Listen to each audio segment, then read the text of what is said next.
What's up, guys? Welcome back to Skull Nation. We are continuing with our roster adjustments. Today, we are going to look over the free agents that we have during the 2019 offseason.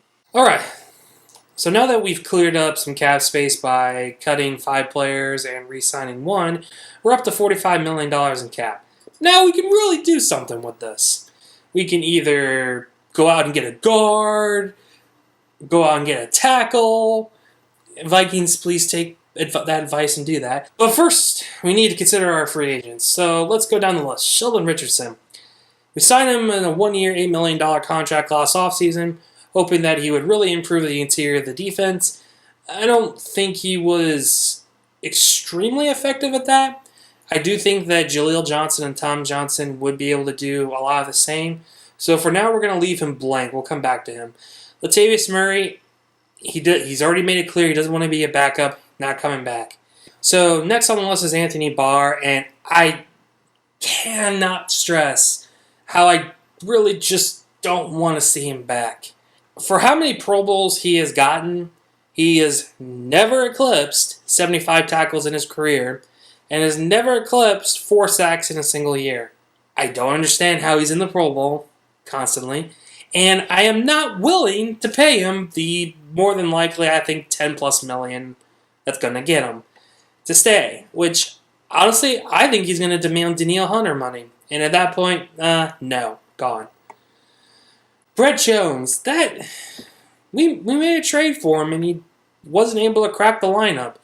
Either he wasn't as good as Compton, or Compton had pictures on Mike Zimmer that we didn't know about. Either way, I would say probably not worth it. Nick Easton, this is the interesting one. Because Nick Easton, I do believe, has a lot of good talent, but he was out for the entire year. So I think he's a good, at bare minimum, backup who has a lot of experience. So I'm going to extend him to a $2 million offer. No roster bonus, no guaranteed money. This is the prove it to me you can still play contract. Verdict stays. Dan Bailey. Oh, why are we trying to re-sign Mike Prefer? I think Dan Bailey can still kick well. I still think that he's going to be a great, capable player. So I'm going to give him a 2-year extension worth $2.5 million each year. He's guaranteed $500,000. The Vikings want to put more incentives on actually, making kicks, which is his job. That's up to them. But for now, extended. So we're down to about $40 million. There's not really many big free agents left we have to sign, so bear with that. Tom Johnson, I'd be surprised if the Vikings were actually able to extend him only because of his age. I'm going to leave him off right now, but I would like to see him back. I just don't think he's going to come back. Tom Compton, I don't need to explain why I'm not going to put him back, so moving on. George Aloka, that's another player I was disappointed by. He couldn't crack the lineup, he couldn't get above Anthony Harris, and he couldn't get above Curse, who was playing the slot for the latter part of the year and the beginning of the part of the year, which I thought he actually did well at. So verdict, no. Aldrick Robinson, although he had a very bad game at the end of the year, he actually was very good at the deep threat, and he was very good at catching touchdowns. So I'm going to give him a 2-year extension, $2 million each year, guaranteed $500,000 a year, and he will stay. So we've re-signed 3 of our free agents. Now comes the big ones. Now, we're going to come back to Anthony Harris because there's a couple of things I want to say about that. Trevor Siemian, no, I like Kyle Sloter better, gone. Matt Weil, he does have a restricted free agent tender on him, so I would say, yeah, he's going to stay. He actually punted very well. It's been a while since we've had a pretty decent punter.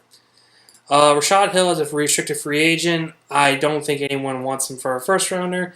So I'm going to put him at a second rounder to make him less appealing for other teams, and he will stay. Cedric Wayne has pretty much spent the entire year on the practice squad. I'm not too interested in that. C.J. Ham also has a restricted free agent tender on him, so he will stay as well. Hosea Price, I don't think that's a necessary reacquisition.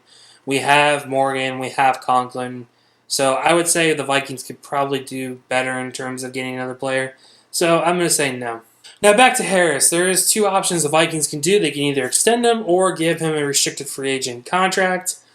I do think that teams will actually look into him a little bit more. So I'm going to extend Harris for 2 years, give him $3 million his first year, fully guaranteed contract. The second year, I'll give him $3.5 million. None of that is guaranteed. That's a very Viking-friendly contract to extend in the second year. I do think if he plays well enough in his first year, they'll restructure him in the second year. But again, prove it to me this wasn't a fluke contract. Verdict stays. Well, that's the lineup as of right now.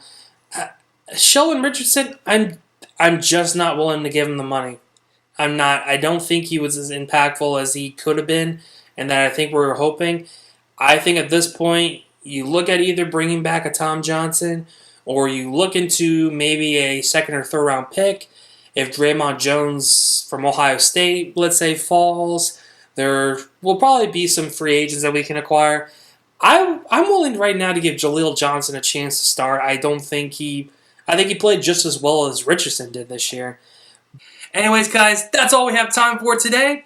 What free agents do you think we should resign from our own team? Do you agree with me or not? Love to hear you in the comments. Anyways, if you like this video, hit that like button, subscribe to see more. Come follow us on our social media accounts in the description down below. We'll see you guys next time. Skol out.